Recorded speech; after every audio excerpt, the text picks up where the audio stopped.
चलिए इस विषय की गहराई में उतरते हैं। नमस्कार। आज हम उस अहम ढांचे को डिकोड करने जा रहे हैं जो असल में हमारे इस पूरे देश को चलाता है। मेरा मतलब है, आज हम भारत सरकार के कैबिनेट मंत्रियों की भूमिका, उनके काम करने के तरीके और उनके असली महत्व को बहुत ही बारीकी से समझेंगे। क्या आपके मन में कभी यह सवाल आया है कि इतने बड़े, इतने विशाल देश की स्टीयरिंग व्हील आखिर किसके हाथ में है? मतलब पर्दे के पीछे वो कौन लोग हैं जो सरकार की सबसे शक्तिशाली डोरी थामे हुए हैं? सच कहूं तो ये एक ऐसा सवाल है जिस पर हम सबको सोचना चाहिए, क्योंकि इन्हीं लोगों के एक हस्ताक्षर से, एक फैसले से हमारी और आपकी हर सुबह और हर शाम तय होती है।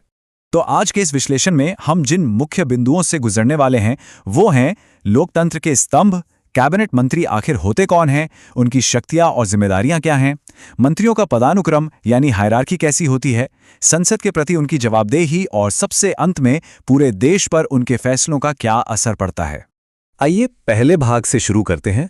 लोकतंत्र के स्तंभ यानी भारत सरकार का जो बुनियादी ढांचा है, उसकी कार्यप्रणाली। देखिए, जैसा कि हम सब जानते हैं, भारत दुनिया का सबसे बड़ा और एक बेहद जीवंत लोकतंत्र है और यहां पूरी सरकार मुख्य रूप से 3 मजबूत पिलर्स यानी 3 प्रमुख अंगों पर टिकी है। ये हैं विधायिका, कार्यपालिका और न्यायपालिका। ये तीनों स्तंभ एक साथ मिलकर ये पक्का करते हैं कि देश का कामकाज बिल्कुल सही और संतुलित तरीके से चले। अब मंत्रियों के काम को गहराई से समझने के लिए हमें पहले इस बुनियादी ढांचे को अपने दिमाग में रखना होगा। अब अगर हम अपना पूरा फोकस सिर्फ कार्यपालिका पर डालें, जिसे हम एग्जीक्यूटिव ब्रांच कहते हैं, तो इसका सबसे अहम और सबसे एक्टिव हिस्सा होती है मंत्रिपरिषद या काउंसिल ऑफ मिनिस्टर्स। और मजे की बात यह है कि इस पूरी मंत्रिपरिषद को दिशा देने का काम इसके सबसे सीनियर सदस्य करते हैं। जी हां, यही वो जगह है, बिल्कुल यही वो कोर जगह है जहां से देश की असली प्रशासनिक ताकत, असली पावर जनरेट होती है। आगे बढ़ते हैं भाग 2 की तरफ, कैबिनेट मंत्रियों को समझना। ये लोग हमारी लोकतांत्रिक मशीनरी के मुख्य संचालक होते हैं। अब यहां जो बात सबसे दिलचस्प है वो ये है कि आखिर ये कैबिनेट मंत्री होते कौन हैं। अगर बिल्कुल आसान शब्दों में कहूं तो कैबिनेट मंत्री मंत्रिपरिषद के सबसे वरिष्ठ, सबसे अनुभवी सदस्य होते हैं। ये वो दिग्गज नेता हैं जो प्रधानमंत्री के साथ बिल्कुल कंधे से कंधा मिलाकर पूरी सरकार चलाते हैं। जरा सोचिए, देश के सबसे बड़े मंत्रालय जैसे गृह, रक्षा, वित्त, विदेश, शिक्षा या फिर स्वास्थ्य मंत्रालय, इन सभी भारी भरकम विभागों का पूरा बोझ इन्हीं कैबिनेट मंत्रियों के कंधों पर होता है। और हां, इन तक पहुंचने का रास्ता भी बहुत साफ और तयशुदा है। सबसे पहला कदम, इन्हें सीधे तौर पर प्रधानमंत्री द्वारा चुना जाता है। फिर राष्ट्रपति औपचारिक रूप से इनकी नियुक्ति करते हैं। लेकिन यहां एक बहुत ही कड़ा और दिलचस्प नियम है। आमतौर पर कैबिनेट मंत्री लोकसभा या राज्यसभा के सांसदों में से ही बनते हैं, पर मान लीजिए अगर कोई ऐसा व्यक्ति मंत्री बन जाए जो सांसद नहीं है तो कोई बात नहीं, लेकिन उसे अपना पद संभालने के ठीक 6 महीने के अंदर किसी भी हाल में संसद का सदस्य बनना ही पड़ता है। ये रूल बहुत सख्त है ताकि हमारी लोकतांत्रिक प्रक्रिया में कोई भी चूक ना हो। तीसरा भाग है इनकी शक्तियां और प्रमुख जिम्मेदारियां। कैसे ये राष्ट्रीय नीतियों को आकार देते हैं और बड़े बड़े मंत्रालयों को चलाते हैं। अगर हम इनके काम के असर को देखें तो ये बात बिल्कुल शीशे की तरह साफ हो जाती है कि एक कैबिनेट मंत्री का पद कितनी विशाल जिम्मेदारी का होता है। सच कहूं तो इनके लिए गए हर एक फैसले का एकदम सीधा असर हम और आप जैसे आम नागरिकों की रोजमर्रा की जिंदगी पर पड़ता है। उदाहरण के लिए, जब वित्त मंत्री बजट लाते हैं तो वो सिर्फ कागजों का पुलिंदा नहीं होता, वो पूरे देश की अर्थव्यवस्था और हमारी जेब का हाल तय करता है। गृह मंत्री का बस एक बड़ा फैसला देश की आंतरिक सुरक्षा की पूरी तस्वीर बदल सकता है। और रक्षा मंत्री, वो सीधे तौर पर हमारी सेनाओं को और हमारी राष्ट्रीय सुरक्षा को एक मजबूत ढाल देने का काम करते हैं। और पता है इन मंत्रियों की सबसे खास बात क्या है? वो ये कि ये लोग सिर्फ अपने मंत्रालयों के कमरों तक सीमित नहीं रहते, बिल्कुल नहीं। ये लोग एक साथ मिलकर इस पूरे देश का भविष्य लिखते हैं। सरकार की नई नई योजनाएं बनाना हो, कानूनों के नए प्रस्ताव लाने हो या फिर देश की आर्थिक और विदेश नीतियों को एक नई दिशा देनी हो, ये सब बड़े काम कैबिनेट की बैठकों में तय होते हैं और इन सुपर इंपॉर्टेंट मीटिंग्स की अध्यक्षता खुद प्रधानमंत्री करते हैं।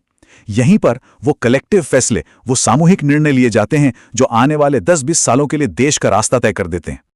आइए अब आगे बढ़ते हैं और देखते हैं कि ये पूरा ढांचा कैसे तैयार होता है। भाग 4 मंत्री स्तरीय पदानुक्रम यानी मंत्रिपरिषद की असली संरचना। देखिए, भारत सरकार में कई अलग अलग लेवल के मंत्री काम करते हैं।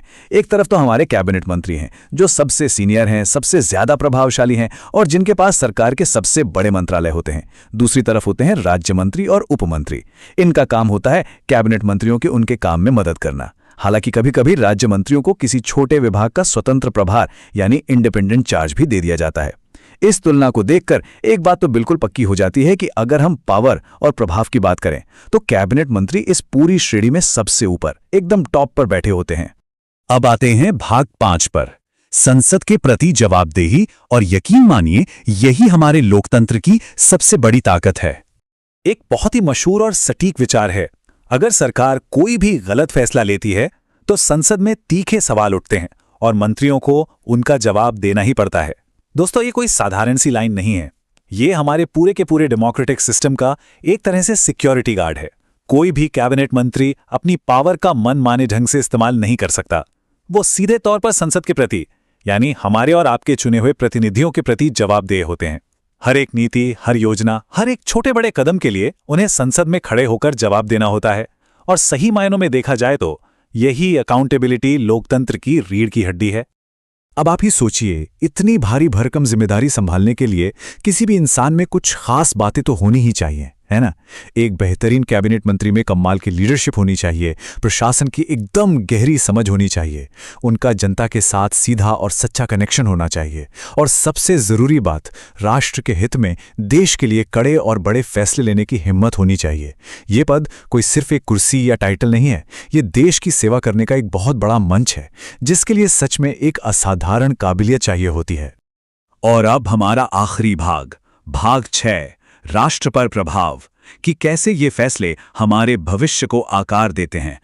अगर हम जरा पीछे मुड़कर भारत के इतिहास को देखें तो हमें ऐसे कई कैबिनेट मंत्री मिलेंगे जिन्होंने अपने बोल्ड और साहसिक फैसलों से सच में देश की पूरी दिशा ही बदल के रख दी। वो चाहे 90 के दशक के बड़े आर्थिक सुधार हों, देश की रक्षा नीतियों को फौलादी बनाना हो, हमारी शिक्षा व्यवस्था में क्रांतिकारी बदलाव लाना हो, या फिर ग्लोबल लेवल पर अंतर्राष्ट्रीय संबंधों का ताना बाना बुनना हो, इन सभी में कैबिनेट मंत्रियों का रोल बिल्कुल सेंटर में रहा है। और आज भी, इस वक्त भी, कृषि, रोजगार और स्वास्थ्य जैसे तमाम अहम सेक्टर्स में इन्हीं मंत्रियों के उठाए गए कदम हमारे देश के विकास की स्पीड तय कर रहे हैं। तो सबसे महत्वपूर्ण बात यह है कि जब हम इन कैबिनेट मंत्रियों की इस जबरदस्त पावर और साथ ही उनकी इस बेहद सख्त जवाबदेही को देखते हैं तो एक बहुत बड़ा सवाल हमारे सामने खड़ा होता है। वो ये कि आज इन कैबिनेट मीटिंग्स में जो फैसले लिए जा रहे हैं वो कल हमारे देश को कैसा आकार देंगे। ये एक ऐसा सवाल है जो हमें सोचने पर मजबूर करता है कि आज के राजनीतिक फैसले सिर्फ आज की न्यूज़ हेडलाइंस नहीं है, बल्कि ये हमारे और हमारे आने वाली पीढ़ियों के भविष्य की मजबूत नींव है। इस विश्लेषण में हमारे साथ जुड़ने के लिए आपका बहुत बहुत धन्यवाद।